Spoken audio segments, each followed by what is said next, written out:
ఎన్నికల ముందు ఉద్యోగులను ప్రసన్నం చేసుకునేందుకు ముఖ్యమంత్రి చంద్రబాబు నాయుడు గారు పలు హామీలిచ్చారు. ప్రభుత్వం ఏర్పడిన వెంటనే డీఏలపై ప్రకటన వస్తుందని, 12వ పీఆర్సీ చైర్మన్‌ను ప్రకటిస్తారని, పీఆర్సీ ఇచ్చేలోగా మధ్యంతర భృతి ఐఆర్ ఇస్తారని ఉద్యోగులు, ఉపాధ్యాయులు, అలాగే పెన్షనర్లు ఆశించారు.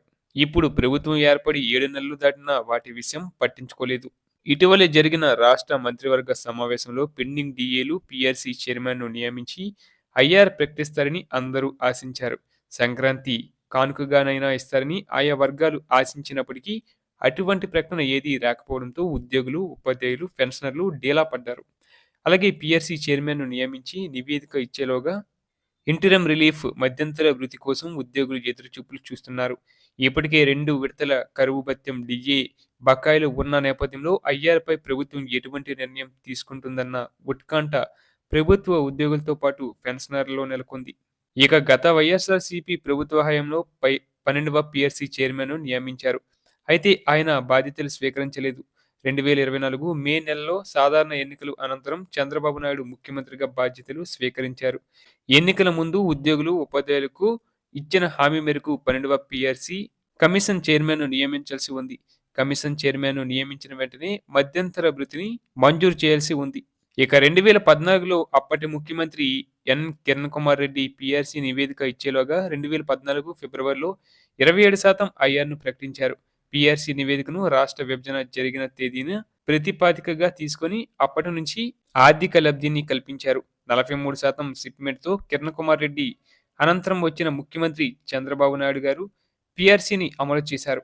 అయితే పీఆర్సీ అరియర్ల విషయంలో మాత్రం సీతకన్ను వేశారు. ఎన్నో విజ్ఞాపనలు, ఆందోళనలతో ఎట్టకేలకు 2016 అక్టోబర్ నుంచి సీపీఎస్ ఉద్యోగులకు 3 విడతలుగా, రెగ్యులర్ ఉద్యోగులకు 1 విడతగా పీఆర్సీ అరియర్లు చెల్లించారు.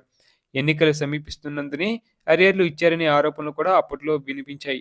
ఇప్పుడు కూడా అదే విధంగా 43%కి మించి షిప్‌మెంట్ ఇవ్వాలనే డిమాండ్లు ఉద్యోగులు, ఉపాధ్యాయుల నుంచి వినిపిస్తోంది. పీఆర్సీ ప్రకటించిన తర్వాత నివేదిక వచ్చేలోపు ఐఆర్ ఇవ్వడం ఆనవాయితీగా వస్తుంది. పీఆర్సీ కమిషన్‌ను నియమించిన తర్వాత నివేదిక ఇవ్వడానికి సాధారణంగా ఏడాది సమయాన్ని ఇస్తారు. ఇక పీఆర్సీ కమిటీ నియామకం అయిన తర్వాత వివిధ ఉద్యోగ సంఘాల నుంచి ప్రతిపాదనలు స్వీకరించాల్సి ఉంటుంది. పీఆర్సీ కమిటీ నివేదిక వచ్చేలోగా ప్రకటించాల్సిన మధ్యంతర భృతి కోసం ఉద్యోగులు, ఉపాధ్యాయులు, పెన్షనర్లు ఎదురు చూస్తున్నారు. ఐఆర్ ఇవ్వాల్సిందేనంటూ వివిధ ఉద్యోగ సంఘాలు ఇప్పటికే డిమాండ్ చేస్తున్నాయి.